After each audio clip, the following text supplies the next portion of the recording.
ada apa nih sebenarnya? Sekarang Anies yang unggul. Memang secara empirik sebetulnya potensi besar Anies untuk unggul itu sangat tinggi. CSIS ini kan lembaga kredibel. Apalagi kalau misalnya Anies disingkirkan dari arena kontestasi ya. Ini betapapun Anies sudah punya basis massa. Jadi mulailah berpikir rasional. Jadi saya kira oligarki juga perlu diingatkan. Ini episode penting dan bangsa ini sudah terlalu rusak menurut saya. Tobatlah para oligarki itu. Yang nggak berani Gibran datang nemuin saya. Mau nggak ini kalau Gibran datang? Saya nggak mau. Nggak mau, kenapa?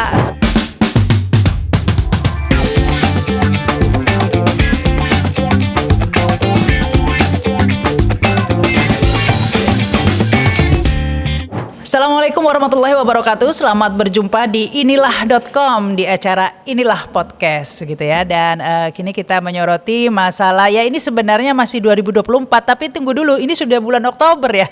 Sebentar lagi sudah 2023 jadi wajar lah ya kalau kita udah rame nih ya membahas masalah bursa Capres 2024. Kalau memang pemilu 2024. Ya, nah ini kan yang ramai soal selalu survei dan lain sebagainya ya. Jika calonnya sih masih tetap ya nama-nama itu saja ya, Anies, Ganjar, kemudian ya Puan lah ya kalau boleh ya, dan Prabowo. Kita akan membahas soal bursa Capres 2024 ini bersama Ubedillah Badrun ya, analis sosial politik UNJ. Assalamualaikum Kang Ubed. Waalaikumsalam Mbak Rahma. Ya, baru-baru ini kan CSIS ya merilis ya hasil surveinya. Jika head to head nih menarik ini Ganjar dan Anies. Sebelumnya kan selalu Ganjar nih yang favorit para tukang survei. Tapi ini kenapa sekarang entah surveinya jadi jujur atau ada apa nih sebenarnya? Sekarang Anies yang unggul. Ya, memang secara empirik sebetulnya potensi besar Anies untuk unggul itu sangat tinggi. Karena prestasi Anies dibanding Ganjar misalnya jauh lebih banyak. Juga demikian juga dengan Prabowo. Tapi kenapa dulu dikalahkan begitu sekarang? Ya, artinya kita berasumsi bahwa jika lembaga survei itu benar, anggap saja benar. Dikalahkan itu kan dinamis. Ganjar juga baru beberapa waktu awalnya dia posisinya kalah juga. Tapi kan kemudian lembaga survei melakukan survei berkali-kali, lalu Ganjar melakukan banyak aktivitas yang diekspos ke publik. Itu kan membentuk ke citra, membentuk pandangan publik. Nah, survei itu kan sebenarnya mengukur pandangan publik itu. Maka siapa yang beraktivitas sering di arena publik, dia memungkinkan membentuk pandangan publik yang lebih luas. Nah, yang dilakukan oleh Ganjar itu sebetulnya tidak lebih kepada prestasi yang substantif di Jawa Tengah misalnya, tapi lebih kepada aktivitas di media sosial atau aktivitas di tengah-tengah masyarakat yang diekspos di media sosial. Kemudian yang kedua, kita berasumsi bahwa CSIS ini kan lembaga kredibel, lembaga yang cukup diakui sebagai lembaga riset yang terkemuka di Indonesia, karena dia termasuk lembaga riset awal ya. Ketika rejim Orde Baru juga banyak sekali kontribusinya CSIS kan di dalam menata negara pada waktu itu. Nah, kalau asumsi kita adalah CSIS itu memiliki kredibilitas yang bagus, maka kita percaya bahwa hasil survei CSIS itu benar, bahwa Anies selalu unggul. Kalau dia head to head dengan Prabowo, sebenarnya rasional sih. Pertama kan pemilih 2024 itu 52% anak muda. Jadi kalau dihadapkan antara yang Prabowo yang usianya sudah lanjut dengan Anies, anak muda yang 52% lebih memilih Anies Baswedan dong. Kemudian pemilih Ganjar juga antara milih Prabowo dengan milih Anies akan cenderung memilih Anies. Kemudian yang kedua, kalau Anies berhadapan dengan Ganjar, kenapa Anies menang? Karena masanya Prabowo mungkin secara rasional ya tidak akan milih Ganjar.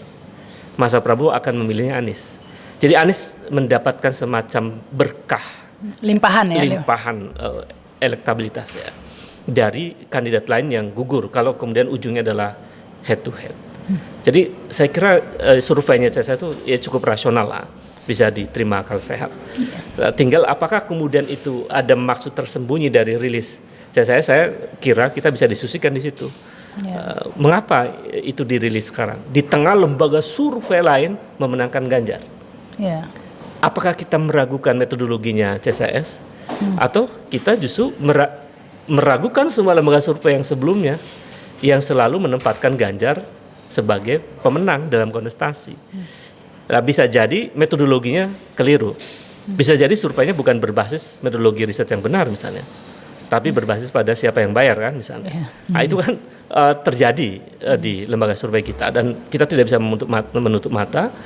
Artinya kita berhak dong mengkritik lembaga survei ini karena sampai hari ini tidak ada kode etik yang dibentuk oleh KPU, oleh mungkin juga konsorsium untuk menata lembaga survei ini kode etiknya seperti apa sih?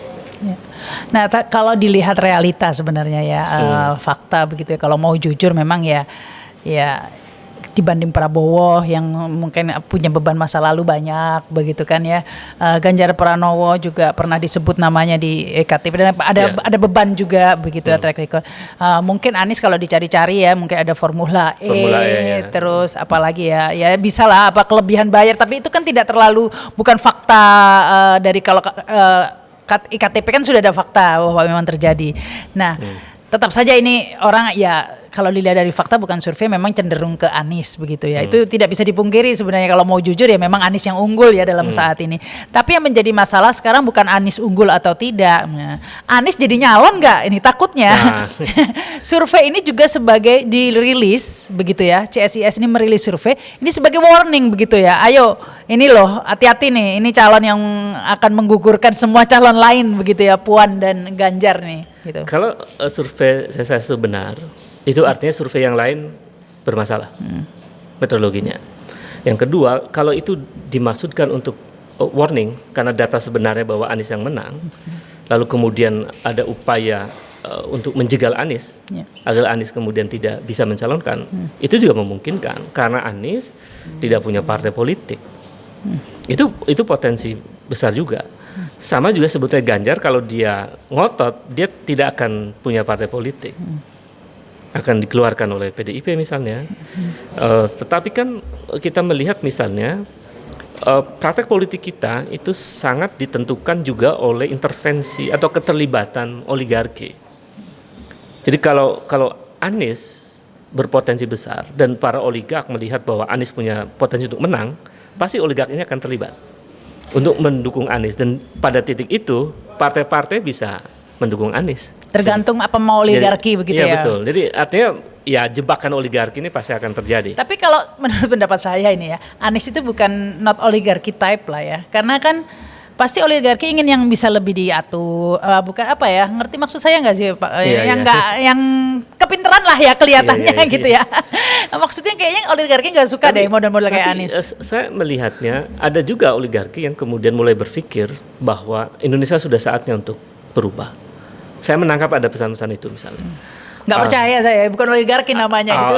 Oke. Ya mungkin kita sebut sebagai pengusaha kelas kakap. Pengusaha bersih itu namanya. Pengusaha bersih ya kan. Yang dia tidak mencoba karena untuk. Karena konotasinya negatif kalau oligarki. Oligarki memang negatif ya. Bahasa secara teoritik kan. Kemudian yang kedua, menurut saya Anies ini sudah menjadi milik publik.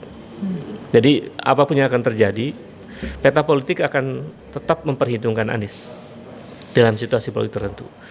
Kecuali betul-betul bahwa Anies adalah ancaman bagi siapapun, termasuk bagi para oligark itu.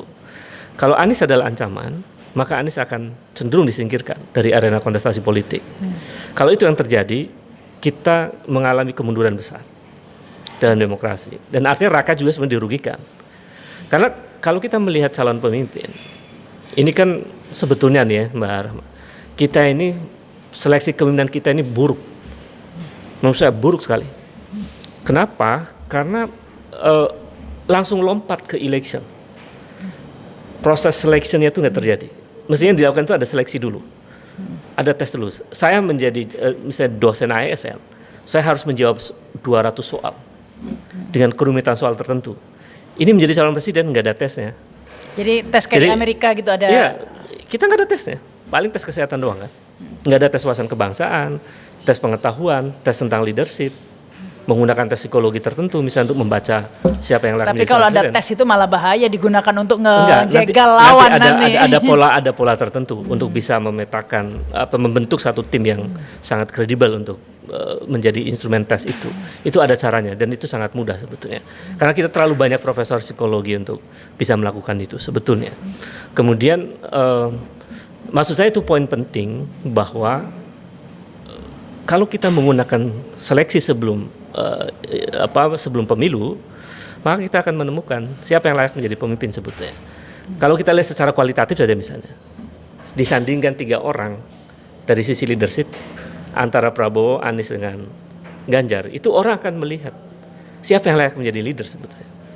Termasuk juga mungkin jaringan internasionalnya, kapasitas leadershipnya, kemampuan public speakingnya misalnya, kemampuan untuk mengakomodir banyak kepentingan dan seterusnya. Saya kira itu akan terbaca. Tapi kan kita nggak melakukan itu proses kita. Dengan adanya presidensial threshold 20%, itu membuat proses seleksi yang sangat kualitatif itu tidak terjadi. Siapa yang mampu membayar partai sehingga mencapai 20% dukungan, dialah yang akan menjadi calon presiden. Ini kan yang terjadi sebenarnya. Ya, tapi dengan hasil survei yang mengunggulkan Anies ini sebenarnya justru membuat saya khawatir gitu ya. Mungkin sebagian pihak khawatir, ya ini akan menjadi malah dijegal gitu. Apalagi ada yang mengatakan, wah, Andi Arief itu yang mengatakan, wah itu kan mau dipenjarakan gitu kan ya. Nah itu justru itu mengkhawatirkan begitu. Iya, saya kira secara politik wajar mengkhawatirkan lawan politik ya. Tetapi kan kalau sebuah survei menjadi konsumsi publik, dia layak diperdebatkan di arena publik. Dan kemudian analisis yang kemudian memungkinkan ini sebagai satu potensi untuk menghabisi Anies, saya kira publik akan melihat apa betul ada upaya yang sangat sistemik untuk membuat Anies tidak bisa dicalonkan. Kemarin misalnya waktu dipanggil KPK, asumsi banyak orang malam itu Anies langsung ditersangkakan. Itu kan asumsi ya, yang muncul dan beredar kemana-mana. Tapi kan pada akhirnya tidak. Jadi artinya saya masih meyakini bahwa ada nalar publik yang bekerja, ada nalar yang diterima oleh publik. Jadi kalau Anies itu benar, dia tidak betul-betul melakukan tindakan kekeliruan besar dalam kekuasaannya atau yang disebut dengan korupsi itu, saya yakin sih Anies tidak akan dipenjara karena tidak ada bukti yang kuat untuk menjadikan dia menjadi tersangka. Misalnya dalam kasus Formula E misalnya, apa keterlibatan Anies di situ? Apakah Anies mengatakan bahwa boleh menggunakan uang Bank DKI misalnya, tanpa Anies mengatakan harus sesuai aturan misalnya? Jadi kan ada bukti-bukti. Jadi saya melihat waktu Anies dipanggil itu KPK juga tidak punya cukup argumen untuk membuat Anies dipenjara. Kan di situ persoalannya. Jadi saya sih melihat kalau surveinya CSA itu benar, saya yakin kita tempatkan sebagai survei yang benar ya. Tinggal nanti kita melihat apakah ini menjadi alat untuk dijadikan sebagai Anies sebagai musuh bersama dari kekuatan politik lain atau tidak. Dan ini juga peluang juga. Tapi tetap saja mengkhawatirkan Kang Ubaid kalau melihat yang terjadi di negeri ini kan kadang-kadang orang berbohong soal hasil COVID test hasil antigen aja itu bisa dipenjara loh, bisa masuk penjara. Kadang-kadang nge-tweet itu Sahganda nge-tweet apa sih nggak jelas itu bisa masuk penjara begitu kan ya. Jadi apa saja mungkin di negeri ini begitu kan ya. Ya, mungkin kita bisa membedakan antara perilaku koruptif pejabat seperti Anies misalnya dugaannya misalnya dengan tweet di media sosial misalnya. Itu kan ada kaitannya dengan pemberlakuan undang-undang ITE itu, pasal karet. Tapi dalam kasus korupsi nggak bisa dikenakan pasal karet. Nah di situ juga akan diuji apakah betul bahwa Anies ada bukti dia menjadi bagian dari perilaku koruptif dalam kasus Formula E misalnya. Jadi beda konteksnya menurut saya. Tapi kalau bahwa kita membuat analisis bahwa apapun mungkin terjadi di rezim ini, ya sangat mungkin. Tetapi kemungkinan itu seringkali didukung oleh celah yang memungkinkan kekuasaan mau bertindak apapun. Nah celah itu Anies coba untuk tutupi pelan-pelan. Dan Anies berhasil dalam satu peristiwa di KPK kemarin. Ya karena tadi itu berusaha menunjukkan bahwa Anies ini bukan ancaman buat semua pihak, sehingga oligarki nggak terlalu ketakutan begitu ya sama dia. Karena kalau misalnya kasus Habib Rizik begitu ya, itu bukan undang-undang ITE juga katanya buat undang-undang udah pasal udah zaman Belanda dipakai juga, jadi semua mungkin. Tapi bedanya mungkin itu Habib Rizik terlalu konfrontir begitu kan ya. Sementara Anies ini kan orangnya lebih halus, sehingga mungkin tidak terlalu mengancam ya, meskipun perlawanannya simbolik saja dia. Simbolis saja. Simbolik. Ya, dan memang kalau saya sependapat dengan Kang Ubed tadi katakan bahwa Anies milik publik ya. Jadinya tidak semudah itu juga mungkin untuk menjegal atau mensingkirkan Anies begitu saja, itu tidak mudah. Makanya mereka hati-hati, sudah dipanggil KPK juga tetap hati-hati, karena justru akan menjadi kontraproduktif, malah menjadi bumerang, karena akan menimbulkan protes ya publik begitu ya. Ya, kalau itu kemudian dilakukan ya bisa menjadi bumerang buat KPK kan. Dan KPK malah makin malu itu. Menetapkan seseorang menjadi tersangka tanpa ada bukti yang empirik, dan itu ya bencana buat KPK yang citranya sudah makin buruk kan. Kemudian yang kedua, saya kira cara kita melihat hasil surveinya CSIS itu bisa dilihat sebagai satu bentuk perlawanan CSIS juga pada dominasi lembaga survei. Selama ini kan lembaga survei lain terus menerus, CSIS itu lama nggak survei. Begitu dia survei langsung merubah peta persepsi publik kan. Oh, ternyata lembaga survei yang sudah lebih dulu puluhan tahun daripada lembaga survei yang baru lahir itu ternyata justru menempatkan Anies hasil surveinya sebagai posisi pertama, termasuk kalau head to head itu. Jadi ini kan semacam satu warning ya dari lembaga kredibel terhadap lembaga-lembaga survei lain. Nanti kita uji apakah setelah ini ada survei baru yang dilakukan oleh lembaga lain yang kemudian petanya berubah. Kalau kemudian petanya berubah ternyata Anies yang menang, ini tanda-tanda nih, apakah ini murni sebagai satu proses survei yang ilmiah begitu, atau satu survei yang didesain untuk menjadikan Anies sebagai musuh bersama. Nah ini kan kita akan terus lihat ya. Saat ini saya kira kita belum bisa mengambil kesimpulan final untuk melihat bahwa kemenangan Anies di elektabilitas di surveinya CSIS itu sebagai sebuah upaya untuk menjadikan Anies sebagai musuh bersama. Tetapi saya melihatnya saat ini mungkin lebih tepat ini adalah satu bentuk mungkin pembeda dari lembaga survei lain. Saya mau menunjukkan bahwa kami punya data lain dengan lembaga survei lain. Kita uji nanti apakah mana yang benar sih secara ilmiah dari lembaga-lembaga survei itu. Ya, kini kita beralih ke peta dukungan partai politik begitu ya. Karena kan di mana-mana dikatakan ini sebenarnya Anies ini ya bukan orang partai, jadi ya kemungkinannya cuma ada 3 partai politik begitu yang mengusung, Demokrat, PKS dan Nasdem begitu ya. Dan lagi-lagi Nasdem itu juga belum bulat loh, kan ingatnya selalu ada Ganjar dan Anies begitu kan. Nah itu artinya celah untuk kemudian kalau salah satu aja menarik diri ya, 3 partai ini gagal loh Anies mencalon. Iyalah, karena kan harus 20% kan. Iya. Dan saya melihat politik selalu dinamis. Ini kan juga memungkinkan bisa jadi misalnya Anies dipasangkan dengan Ganjar, Anies Ganjar misalnya, atau bisa juga Anies Puan. Politik sangat mungkin berubah. Sehingga nanti petanya bisa yang dilawan lagi-lagi Prabowo. Nah kemungkinan peta itu berubah sangat mungkin. Jadi karena ada pemain di atas mereka yang tadi disebut sebagai oligarki kan. Kalau oligarki berpikir ini cukuplah menyelesaikan problem pembelahan sosial ini. Satukan aja antara faksinya yang didukung oleh Jokowi dengan faksi yang didukung oleh Anies. Ini kan memungkinkan, atau faksi yang didukung oleh PDIP. Karena PDIP dengan Jokowi kan berbeda kan situ kan. Nah itu memungkinkan juga sehingga menyelesaikan yang lain gitu. Sangat mungkin saya kira pola-pola semacam itu terjadi sangat dinamis, sangat mungkin ya meskipun Puannya sekarang makan duren sama Caimin begitu ya. Tapi bisa aja ujung-ujungnya malah pasangan sama Anies, itu bukan nggak mungkin begitu bukan nggak mungkin, itu sesuatu yang sangat mungkin. Semuanya mungkin ya. Gibran aja bisa datang ke Rocky Gerung loh apa Pokoknya di dunia politik semuanya bisa mungkin begitu ya. Yang tadinya kita ngeliat nggak mungkin lah yang nggak berani Gibran datang nemuin saya. Mau nggak ini kalau Gibran datang? Saya nggak mau. Nggak mau, kenapa? Karena persoalannya bukan persoalan privat. Persoalan Gibran adalah persoalan publik. Jadi kalau dia persoalan publik, mari bertarung di arena publik itu.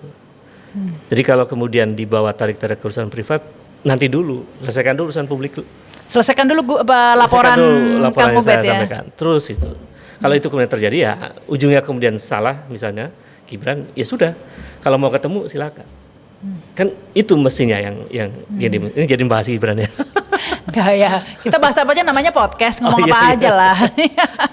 Ya, jadi kalau dilihat dan ini kan katanya tadi tuh partai politik tadi ada 3 Nasdem, Demokrat, PKS, tapi bisa saja ternyata ada partai lain begitu ya, enggak menutup Karena di kemungkinan. belakang mereka oligarki. Nah, ada P3 kemarin yang Jakarta udah ini Ya betul. mendukung Anies katanya Itu apa memungkinkan terbelah kan P3. mendingan terbelah. Padahal mereka bikin KIB kan. Ya. Saya kira selalu dinamis dan memungkinkan perubahan terjadi. Ya belum belum tapi ya tadi itu kalau menurut pendapat saya apakah ya masih tergantung mana yang lebih kuat begitu ya. Saya kira kita juga perlu menyampaikan pada oligarki bahwa ini juga momentum untuk membersihkan mereka yang menurut saya sudah berdosa sekian puluh tahun ini. Tapi mana mau oligarki berkurang keuntungannya? Ya kalkulasinya rasional saja lah bahwa mana yang kerugian besar seperti apa yang akan terjadi jika mereka terus bermain-main politik untuk kepentingan mereka sendiri. Apa mereka nggak mau nanggung risiko terjadi peristiwa besar yang lebih parah dan lebih merugikan mereka misalnya. Jadi mulailah berpikir rasional. Jadi saya kira oligarki juga perlu diingatkan. Ini episode penting dan bangsa ini sudah terlalu rusak menurut saya. Dalam bahasa lain bertobatlah para oligarki itu. Mungkinkah oligarki tobat? Itulah judulnya. Mau nggak? Karena kan yang penting cuan. Kalau tobat nanti cuannya berkurang begitu ya. Ya, saya kira kita mencoba untuk memberi ruang optimis lah ya. Karena ini juga menjadi kunci penting bagi kita untuk ke depan. Tapi kalau kemudian oligarki masih berperilaku yang sama, saya kira rakyat akan bersuara lebih lantang mungkin. Apalagi kalau misalnya Anies disingkirkan dari arena kontestasi ya. Ini betapapun Anies sudah punya basis massa loh. Jadi kan juga berlebihan nggak kalau saya bilang saat ini Anies sudah menjadi too big to be fail? Bisa dibenarkan itu. Karena orang sekarang menyandingkan ya Prabowo Anies. Ini ada memori kolektif masyarakat dan kesadaran kolektif ya Anies lah gitu. Anies Ganjar. Ini saya tanya juga sih dengan orang yang tadinya justru sangat suka banget dengan Ganjar. Tapi begitu banyak dramaturgi yang dilakukan oleh Ganjar, orang jadi mikir Anies leadershipnya lebih kelihatan misalnya. Ya. Ini kan terjadi. Dan dalam leadership Provinsi Jawa Tengah juga tidak malah ada masalah wadas, termiskin dan lain sebagainya. Sehingga belum ada bukti-bukti gitu. Sementara Anies banyak pilot projectnya. Kalau dibandingkan Anies lebih relatif berhasil dibanding Ganjar. Ya. Itu yang membuat pikiran para pebisnis juga melihat lebih percaya dengan Anies dibanding Ganjar. Ini tren baru ya. Karena saya seringkali diskusi dengan pebisnis menengah, itu mereka mengatakan kalau saya bandingkan ya kan, secara kualitatif antara calon-calon pemimpin ini, Anies memang di atas mereka. Itu pandangan mereka, bukan pandangan saya. Jadi saya merangkum dari pandangan-pandangan publik itu. Tapi kita tahu ya bagaimana ketika misalnya Omnibus Law begitu ya, itu kan sudah kelihatan sekali syarat kepentingan oligarki begitu ya. Dan presidennya saat itu dengan begitu saja memuluskan itu semua. Nah, seandainya presidennya bukan yang seperti itu tipenya, apakah mereka mau? Sehingga jika mereka punya agenda semacam Omnibus Law, akhirnya mereka yang disulitkan begitu loh. Enggak lah, saya kira politik itu selalu ada pintu untuk didiskusikan. Jadi kalau ada tekanan intervensi dari oligarki misalnya, pemimpin yang baik dia betul-betul jeli. Objek yang ingin digolkan itu harus didiskusikan. Dan saya melihat Anies punya potensi itu. Itu yang membedakan Anies dengan Jokowi. Ketuntasan untuk membahas satu public policy, saya melihat energinya lebih besar yang dimiliki oleh Anies dibanding Jokowi. Itu dalam beberapa kasus ya. Ketika Anies mau membuat perda ya, dibanding dengan Jokowi ketika mau membuat aturan, itu perbedaan meresponnya itu sangat terlihat misalnya. Jadi saya sih melihat bahwa apa yang sekarang terjadi ini sebetulnya ada ruang juga bagi Anies untuk menunjukkan bahwa dia bukan seperti yang dipersepsikan oleh orang. Meskipun kita juga tetap kritis kepada Anies karena Anies mungkin saat ini masih terkesan elitis juga dalam membangun interaksi dengan banyak masyarakat. Iya, enggak, saya tadi merespon komentar Kang Ubed tadi yang mengatakan oligarki juga agar dihimbau lah istilahnya untuk tobat begitu ya. Itu karena sepertinya sesuatu hal yang kayak agak nggak mungkin gitu, nggak masuk akal gitu. Karena kan yang ada malah IKN, ini kan kita tahu IKN ini syarat kepentingan oligarki lah ya. Justru itulah yang dikedepankan begitu kan. Jadi intinya masih nafsu untuk mengeruk keuntungan sebesar-besarnya ini masih terlalu besar untuk kemudian dihentikan begitu. Ya, itulah pentingnya pemimpin sebetulnya. Salah satu fungsi pemimpin itu kan dia memimpin seluruh kekuatan politik, termasuk kekuatan ekonomi. Jadi kalau dia masih dikendalikan oleh oligarki, dia tidak layak menjadi pemimpin sebetulnya. Jadi yang terjadi hari ini, saya sih melihatnya kita tidak punya authentic leader sih sebetulnya. Enggak. Jadi kita sekarang sedang membutuhkan authentic leader yang betul-betul pemimpin, dan dia menempatkan kekuatannya termasuk oligarki itu sebagai satu bagian saja dari entitas kebangsaan kita. Tidak mudah dikendalikan begitu. Kalau bicara oligarki ini sebenarnya ya negara-negara lain itu sebenarnya presidennya juga nggak lepas juga dari pengaruh oligarki. Bahkan Amerika itu kan Yahudinya itu kan oligarkinya begitu ya. Ya, tapi kenapa tidak seterpuruk, tidak segila di Indonesia gini perilaku oligarkinya? Atau gimana? Karena pemimpinnya nggak punya leadership yang kuat. Jadi maka kita memerlukan tadi saya sebut sebagai authentic leader itu. Nah, kalau kita punya itu, menempatkan oligarki itu dengan sesuai pada tempatnya. Nah, saat ini yang terjadi, oligarki ditempatkan tidak pada tempatnya. Itu yang membuat oligarki menjadi sangat kuat mengendalikan seluruh kebijakan politik. Menjadi presiden sebenarnya. Iya, jadi dari presidennya mereka itu kan. Nah, kita ingin menggeser itu, bahwa presiden adalah presiden. Dia yang memimpin seluruh kekuatan politik. Nah, itulah pertanyaan besar kan. Maukah oligarki lengser menjadi the real presiden begitu kan? Artinya misalnya Anies ini misalnya. Artinya ini kan oligarki harus merelakan Anies lah presidennya dan dia tidak lagi menjadi the real presiden. Iya, saya kira sudah waktunya. Kalau masih perilaku yang sama, saya yakin bangsa ini akan terus makin rusak. Ya, kita lihat saja ya apakah kemudian jalan Anies untuk menjadi presiden ini tersendat gitu, dijegal begitu ya. Kalau dengan dijegal-dijegal yang mencolok seperti kata Andi Arief itu ya, dipenjarakan atau pemimpin partai politiknya ditekan, diancam dengan kasus-kasus hukum. Tapi jangan lupa juga, Mbak, ada satu budaya politik di Indonesia. Kalau seseorang makin direpresi, makin ditekan, justru simpati publik akan bertambah. Itulah yang membuat mungkin orang nggak ngomong pemerintah deh, mesti lawan politiknya itu lebih berhati-hati begitu ya, sehingga tidak bisa langsung akan kontraproduktif ya, malah mendapat simpati begitu ya. Makin Anies ditekan, dia makin mendapatkan simpati. Dan ini kan beberapa kali terjadi di Indonesia. Era Orde Baru, Megawati adalah simbol yang ditekan. Era Megawati, SBY adalah simbol yang ditekan kan. Era sekarang, Anies lah simbol yang ditekan di antara kepala daerah ya. Padahal yang lebih ditekan kan mereka yang dipenjara ya kan. Nah, Anies kan tidak dipenjara, tapi langkah-langkah dia dibatasi, ditekan juga itu secara psikologis. Dan ini menimbulkan simpati publik. Jadi makin ditekan Anies, saya melihatnya justru makin meluas simpati publik kepada Anies. Tapi di era dengan PT 20% ini simpati publik itu bisa diabaikan begitu saja. Jadi tiba-tiba orang yang mendapat simpati publik begitu besar ini tiba-tiba nggak bisa nyalon aja. Ya, itu juga mungkin. Tapi kalau itu yang terjadi, kita mengalami kerugian besar. Ya, jadi ya kita lihat saja lah nanti perkembangan seperti apa. Yang penting ini sudah dekat ini ya. Kadang-kadang waktu itu berjalan cepat. Ini sudah hampir 2023. Begitu kita lihat perjalanan pergerakan dari dukungan partai politik kepada masing-masing capres. Tapi kalau dilihat dari nama-nama ini, Puan, Prabowo, Ganjar, Anies, harus diakui sebenarnya Anies belum ada lawan ini bisa dikatakan. Iya, belum. Kan kalau kita analisis secara kualitatif, Anies masih di atas. Yang hiruk-pikuk kan kuantitatif ya, dengan survei itu kan. Tapi kalau secara kualitatif Anies masih di atas mereka. Kalau disandingkan itu, ya Anies kualitasnya di atas mereka. Ini sudah hampir setahun, mungkinkah muncul nama baru begitu? Paling mungkin untuk Wapres.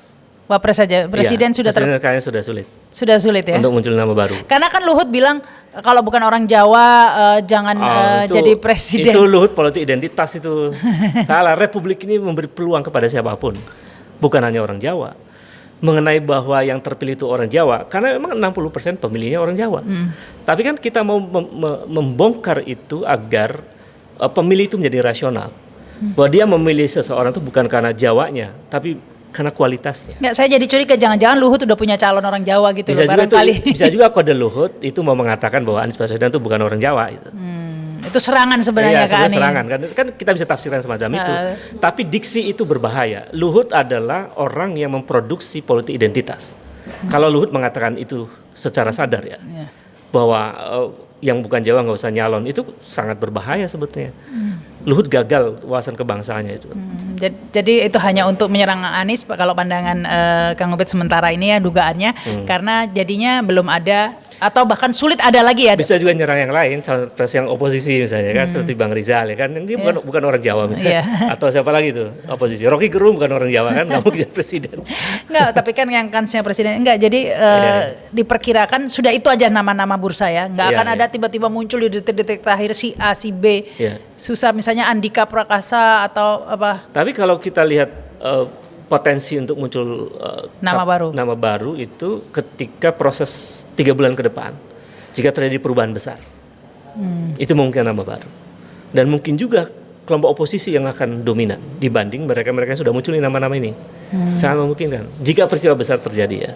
Jika kelompok oposisi mampu menunjukkan kepada publik bahwa kelompok oposisi. Peristiwa besar seperti apa maksudnya Kang? Ya misalnya dinamika aksi-aksi besar, mungkin juga terjadi situasi sosial ekonomi politik yang makin buruk, dan situ publik menyadari bahwa kita butuh kekuatan antitesa dari rezim yang sekarang, dan saat itu kemudian muncul tokoh baru. Saya kira memungkinkan, dan mungkin ruang itu dimiliki, antitesa itu dimiliki oleh kelompok oposisi kan.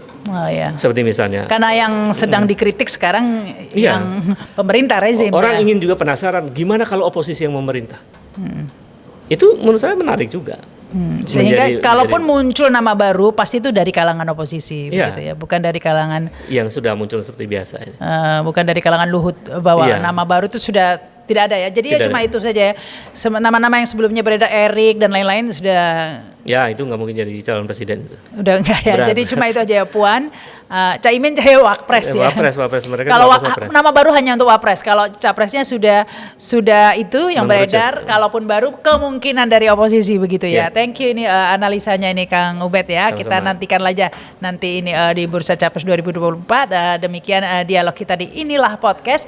Jangan lupa subscribe di inilah.com ya. Saya Rahma Sarita. Sampai jumpa. Wassalamualaikum warahmatullahi wabarakatuh. Thank you Kang Ubed.